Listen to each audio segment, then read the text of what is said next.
becomes national director of the APL. Yes, he was one of the national directors, right? So it's a moment of celebration and a letter of congratulations to Fry, who has now moved from Chicago to Washington, to the national headquarters. He is one of the most important people on the home front during the First World War in the United States.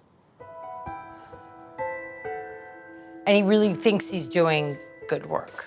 I would imagine he would be quite proud to have received this letter. So what sorts of things would Big Charles Fry have done? The APL had about 250,000 members by the end of the war. And all of them would in some ways have reported up through the chain of command to Fry.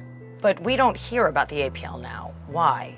The American Protective League starts to become a lightning rod of controversy, right? So ordinary Americans who are doing nothing more than sort of walking down the street are finding themselves interrogated and questioned.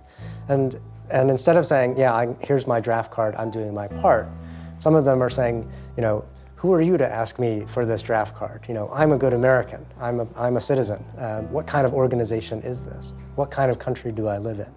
Right, so there is a backlash, and in September, October of 1918, Congress is debating whether this organization has gone too far. And so that's why some of the reaction calls for the American Protective League to be shut down completely. Let's not do things like this. And so they said, let's close the American Protective League, but increase the Bureau of Investigation, create a real FBI. So in that sense, this is an important precursor to the FBI that we know today.